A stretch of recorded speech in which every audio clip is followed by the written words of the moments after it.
Mahfud bilang di sini ada tindak pidana khusus juga yang nanti menjadi concern, yaitu terkait dengan terorisme, pencucian uang dan lain-lain. Kenapa kemudian diturunkan atau ditugaskan BNPT ini untuk menyelidiki keterkaitan afiliasi antara yayasan NII dengan yayasan Al Zaitun yang sekarang gitu. Bagaimana yang pernah kita sering dengar INIL, NII, KW9 atau kalau memang itu nanti sudah ada hasil dari penyelidikan BNPT, ya kan, kemudian ditemukan fakta, apakah kemudian pemerintah berani menerbitkan surat terkait dengan larangan SKB, penghentian SKB penghentian kegiatan dari ormas tersebut. Front Pembela Islam kan dihentikan kegiatannya dianggap terlarang begitu ya. Harusnya kan secara, kalau kita bicara keadilan harusnya juga harus sama ya. Harus sama dong ya. Harus sama, tidak boleh ada diskriminasi.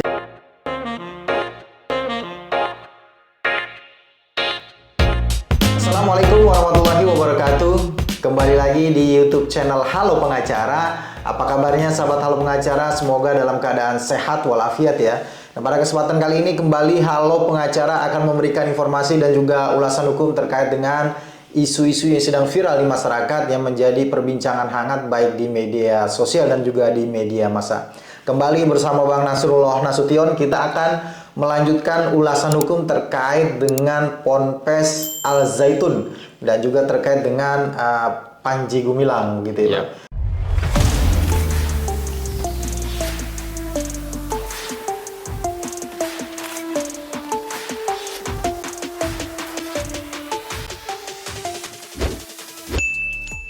Ada kabar terbaru apa, Bang? Kabar terbarunya ini terkait dengan statementnya Pak Mahfud nih. Oh, Pak Mahfud sudah memberikan statement nih? Sudah memberikan statement. Jadi ini menarik nih, Bang. Jadi memang kalau kita lihat memang peran sentral dalam ada beberapa untuk menyelesaikan permasalahan yang muncul di permukaan itu.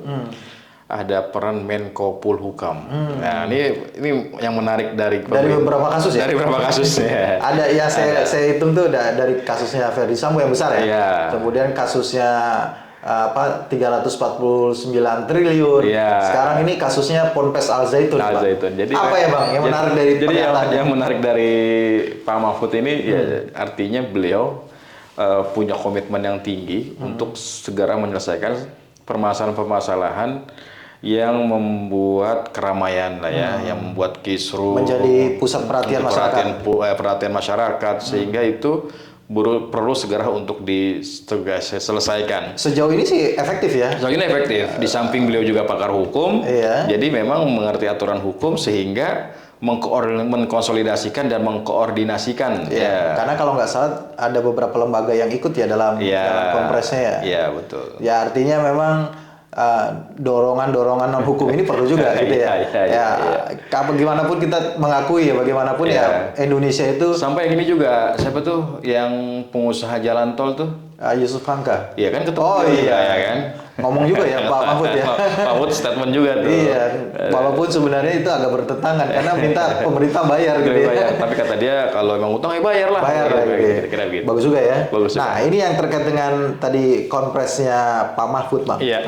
Ada hal apa yang menarik dari perspektif hukum nih ya? Iya. Terkait dengan penanganan perkaranya Ponpes Al Zaitun, dalam hal ini Pak Panji Gumilang gitu, yang sekarang prosesnya sudah berada di Bareskrim begitu. Betul. Yang menarik adalah bahwasannya memang kalau kita mengerucutkan dari apa yang menjadi permasalahannya, Pak Mahfud menyampaikan ada tiga poin.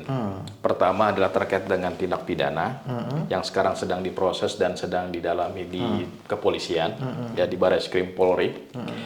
Yang kedua terkait dengan administrasi. Ya, administrasi ini berkaitan dengan mungkin yayasan ya, yayasan dan berkaitan dengan lembaga pendidikannya dan seterusnya gitu ya. Jadi ada keterlibatan nanti mungkin Menkumham, Kemenak dan instansi terkait yang berkaitan dengan masalah pendidikan ya. Yang ketiga? Yang ketiga terkait dengan ketertiban sosial. Ketertiban sosial ini perannya ada di Pemprov dan lembaga yang ada di bawahnya. Seperti itu. Menarik nih, Bang. Dari aspek pidananya, Pak Mahfud juga kalau tidak salah menyebutkan bahwa tidak hanya tindak pidana biasa, Bang. Ya. Ada tindak pidana khusus. Ya. Artinya Pak Mahfud ini mendorong agar juga diselidiki terkait dengan dugaan, ya, Ya. terkait dengan dugaan pencucian uang.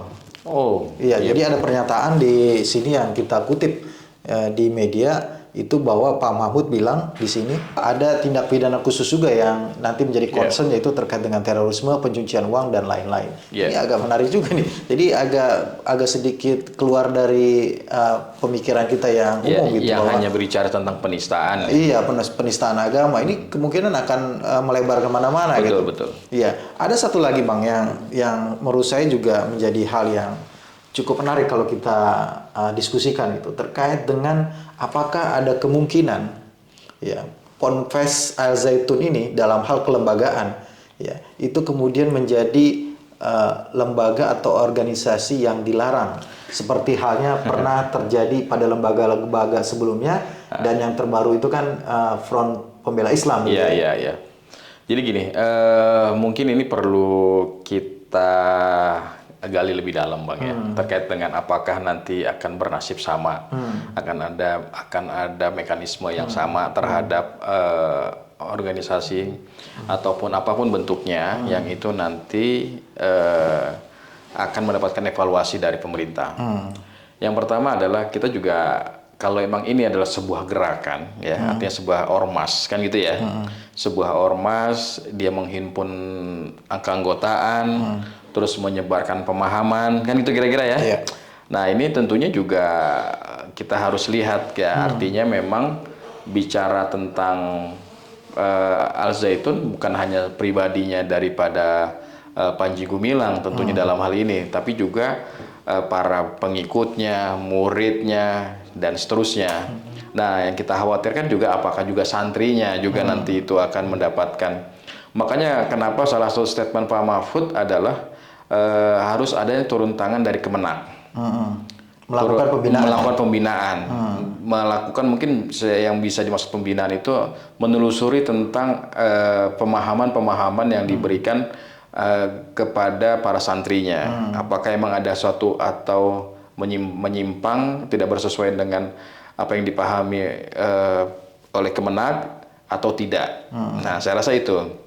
Dari situ itu berkaitan dengan santrinya. Sedangkan kalau bicara tentang kelembagaannya, tentunya dalam ini apakah sudah bersesuaian dengan secara administratif Bang ya, dengan Kumham terkait dengan masalah legalitasnya. Itu makanya kemudian Pak Mahfud itu mendorong atau menugaskan BNPT ya untuk turun ya. Apakah mungkin ada kaitannya dengan terorisme mungkin kan? Iya betul. Makanya saya juga agak ini juga, wah ini tambah dalam, tambah luas, dan bahkan akan menguliti sejarah.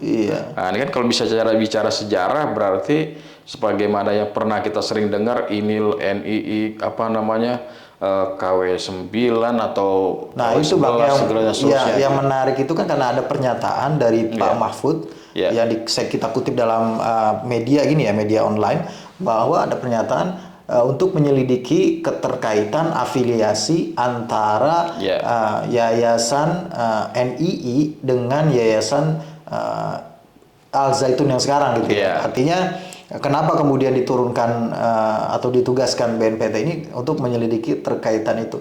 Kalaupun nanti memang terbukti, apakah mungkin itu akan bernasib seperti organisasi yang sudah dilarang gitu Iya, kalau itu memang terbukti ya seharusnya sama ya. Ya, tapi kan harus dibuktikan dulu ya bahwa organisasi yang NII ini termasuk yang terlarang atau tidak gitu kan pahamnya.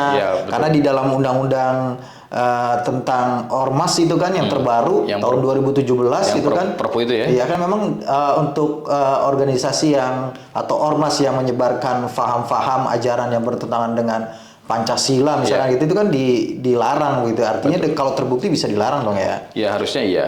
Dan itu menurut hemat kita ya harusnya sama posisinya dengan lembaga-lembaga lain yang memang yang telah terlebih dahulu dilarang keberadaannya di Indonesia. Ya pertanyaannya kembali sekarang, kalau memang itu nanti sudah ada hasil dari penyelidikan BNPT ya kan, kemudian ditemukan fakta, apakah kemudian pemerintah berani menerbitkan surat dalam hal ini kan lembaga-lembaga ya, apakah berani menerbitkan surat terkait dengan larangan SKB, penghentian SKB, penghentian kegiatan dari ormas tersebut gitu. Karena bagaimanapun ormas itu kan terbagi dua ya Bang ya? Terbagi dua ya. Ada yang berbadan hukum, ada yang tidak berbadan hukum ya. Nah, kalau dia yayasan berarti kan berbadan hukum. Kalau terbukti kan ya harusnya ya memang ada tindakan hukumnya gitu. Iya betul Bang. Jadi memang yang perlu ditelusuri dan dikaji lebih dalam adalah bagaimana penyebaran pemahamannya yang telah dia